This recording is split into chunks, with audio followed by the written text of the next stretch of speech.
Desde el mediodía y hasta las 3 de la tarde, toda la tierra quedó en oscuridad.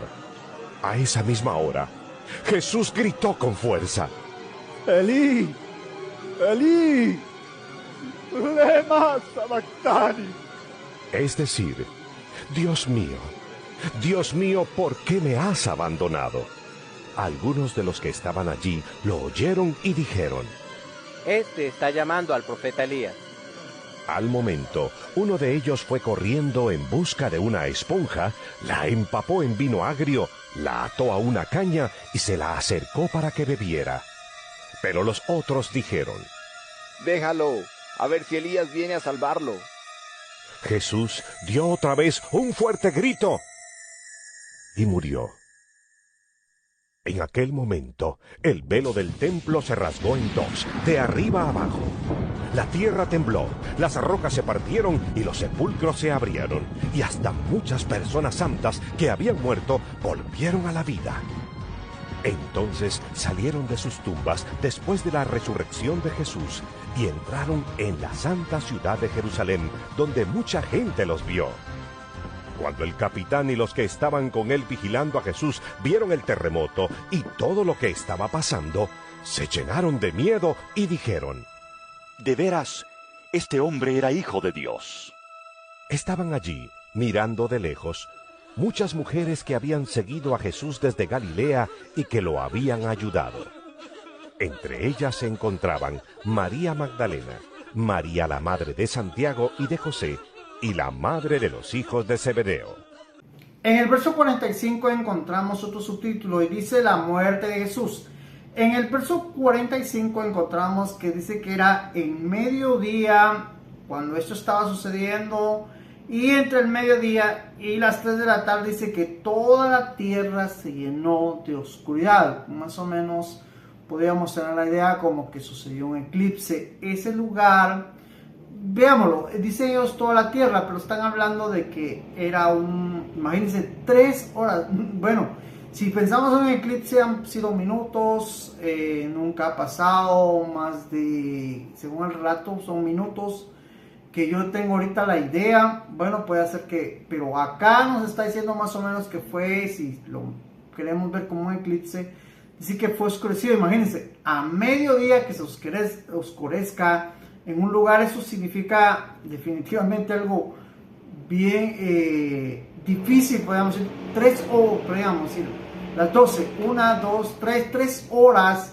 donde no hubo luz solar, y máxima a mediodía cuando el sol es fuerte, máximo en ese lugar.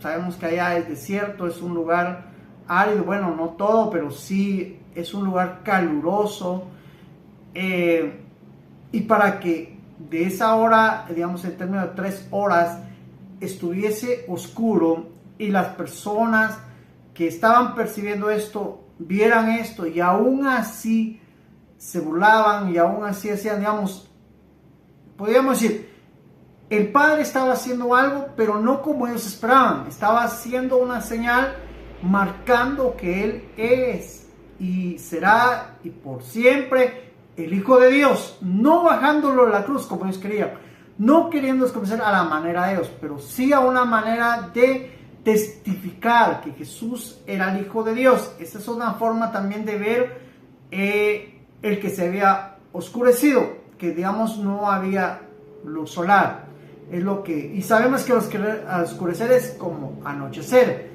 es así como hemos visto en un eclipse. Yo creo que hoy en día todos sabemos, hemos vivido un eclipse y sabemos más o menos cómo se ve. Es lo que entendemos en el verso 45. En el verso 46, Mateo narra un clamor que sale de Jesús, y dice que él gritó con fuerza: Elí, Elí, lema sabactani, es decir, Dios mío, ¿por qué me has abandonado? Digamos, este verso a muchos les da la idea que si él, siendo Dios, el Hijo de Dios, tenemos que entender primero, cuando él ya estaba en esta situación, cuando él fue entregado, lógicamente el Espíritu Santo lo dejó, él quedó como hombre, digamos, él sabía que de ese momento el Espíritu Santo, cuando vino sobre él y estuvo sobre él y sucedieron todo lo que sucedió sobre él, porque él era el Hijo de Dios, lógicamente el Espíritu Santo ya no se manifiesta en él, podríamos decir como que lo deja como hombre, porque tenemos que entender que él necesitaba morir como hombre, no como hijo de Dios, necesitaba morir como hombre. Ahora, al ser hijo de Dios era sin pecado, sin culpa, porque eso fue lo que el Espíritu Santo obró en él.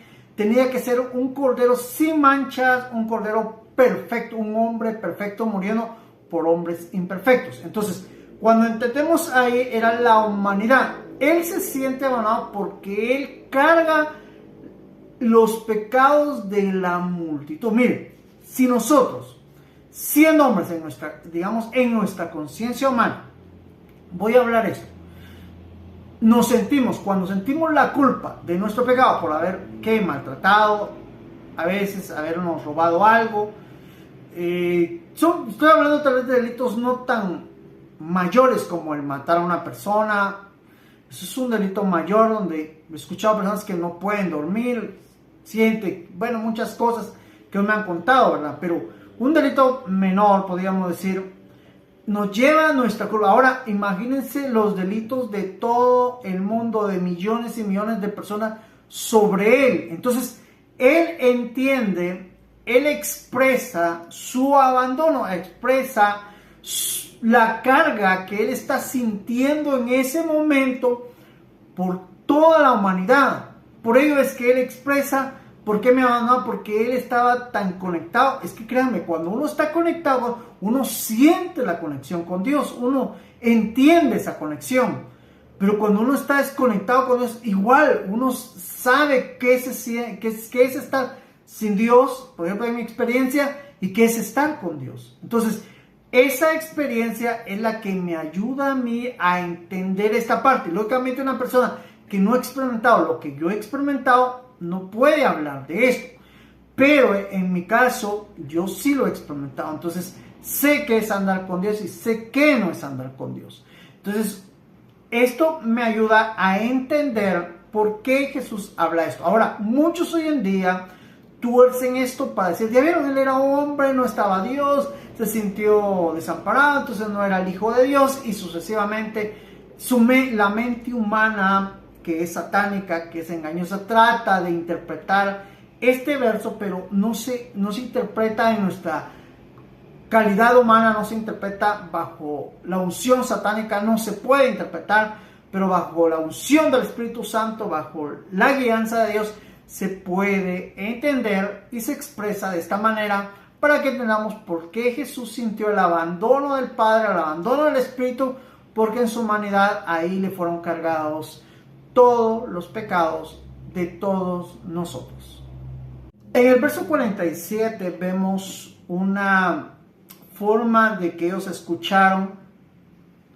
Podríamos decir, cuando estamos en nuestra humanidad, muchos de nosotros, por ello es que necesitamos entender que el lenguaje espiritual y el lenguaje carnal no tienen nada que ver. Es como que, digamos, los que somos espíritus, como que habláramos en inglés, y los que son de la carne hablan en español.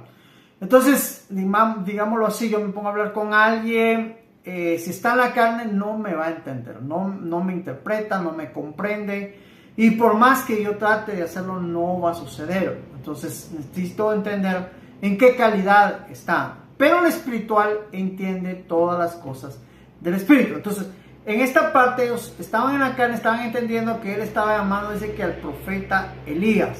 Eso fue lo que ellos entendieron en su expresión que él había hecho, refiriéndose al Padre y al abandono que estaba sufriendo por los pecados de todos nosotros.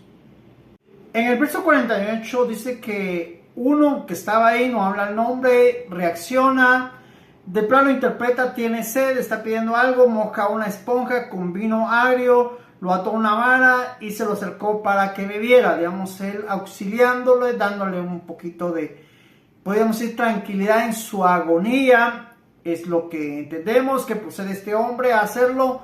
Mientras que en el verso 49 encontramos, dice que otros le dijeron, déjalo, a ver si Elías viene a salvarlo. De como quien dice, acordemos que para ese entonces la mayoría, de cierta manera, pues creían en sus corazones ver a Elías como el siervo de Dios, y a ver si viene, aunque sea Elías, ya que el Padre no actúa, ¿verdad?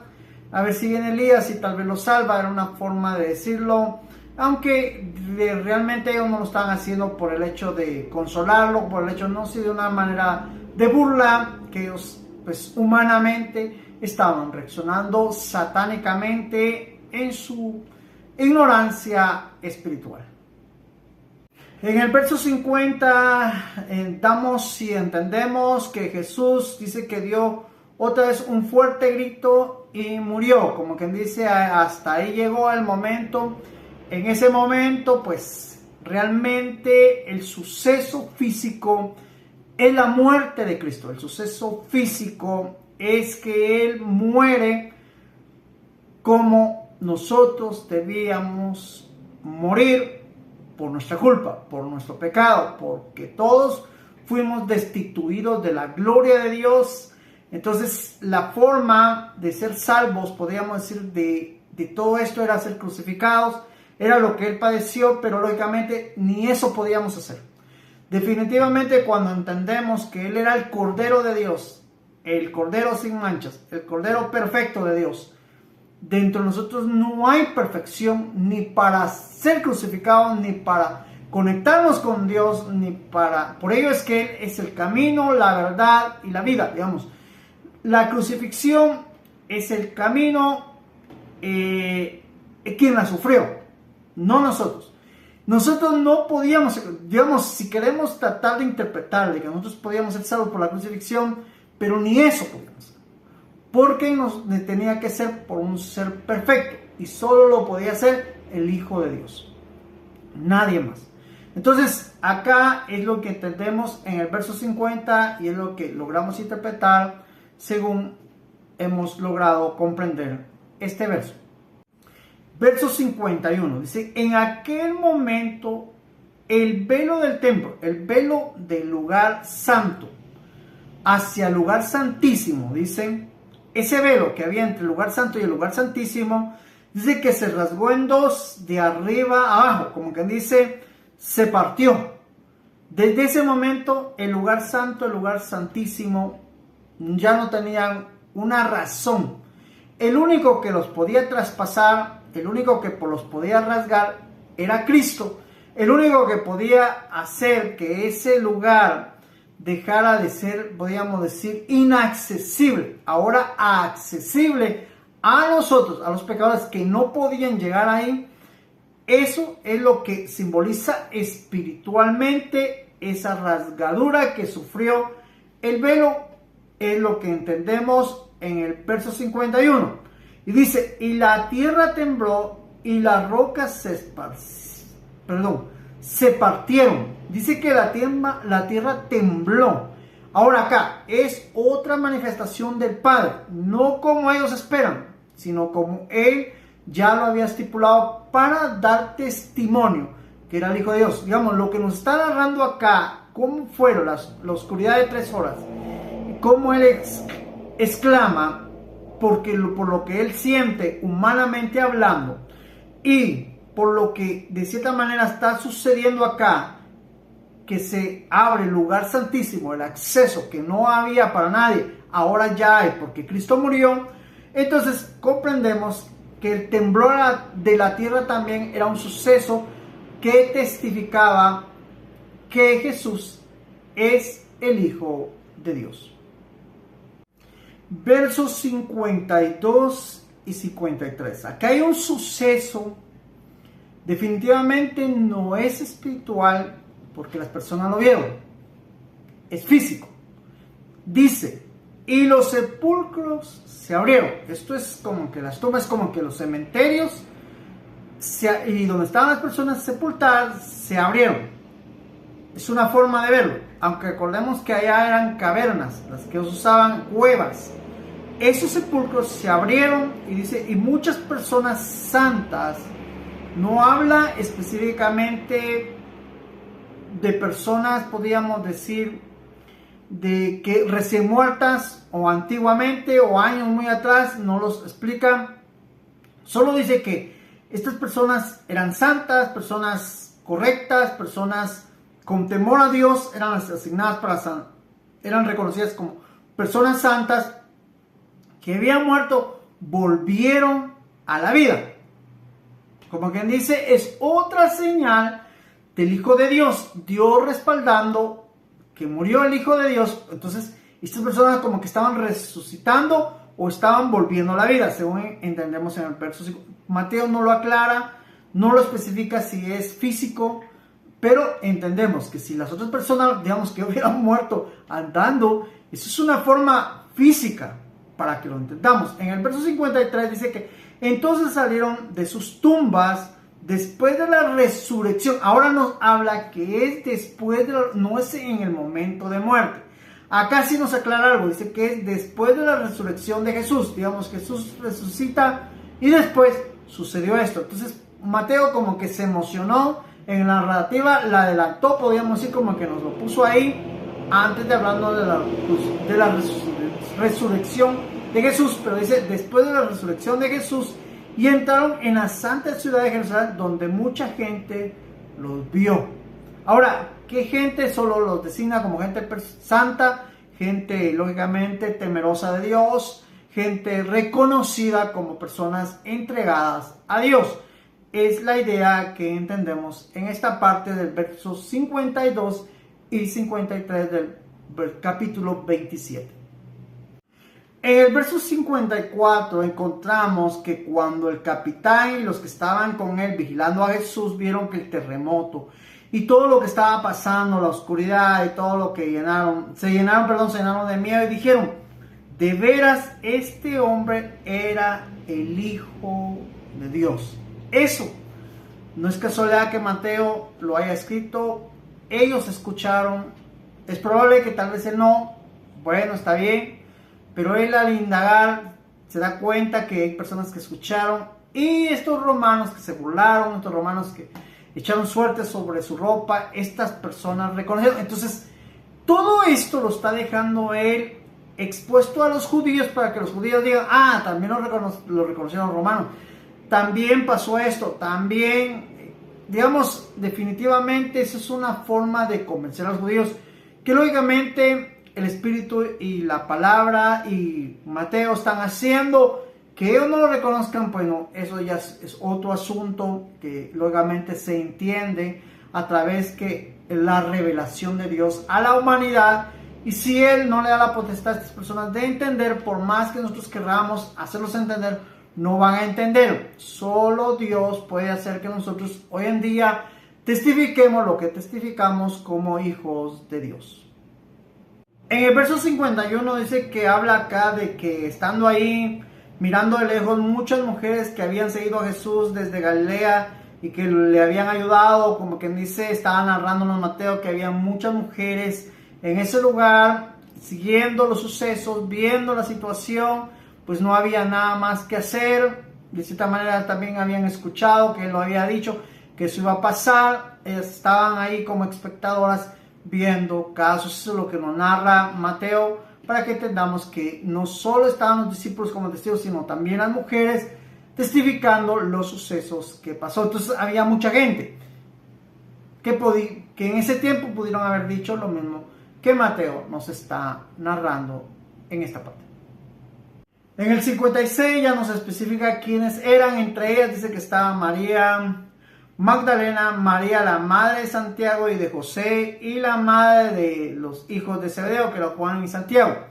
Entre ellos estaban ahí, ellos estaban viendo los sucesos. Eso es lo que cierra en el verso 56, es lo que entendemos, y es que nos da este testimonio Mateo, incluye a las mujeres, incluye la actitud de ellas, porque definitivamente, digamos, lo que Cristo estaba experimentando, lo que ahí estaba pasando, eran bastante los testigos. Digamos, era algo que no se podía ignorar, era algo que no se podía cambiar en cuanto a los sucesos. Era algo que estaba pasando y el Señor lo había permitido para que varios también observaran y vieran cómo Él moría por la humanidad y cómo Él, lógicamente, como el Hijo de Dios, era llevado ante todo lo que sucedió y padeció como Él lo había dicho y estaba sucediendo como Él lo había dicho, y la disposición de Él para pagar nuestros pecados. Es lo que entendemos ya en el verso 56.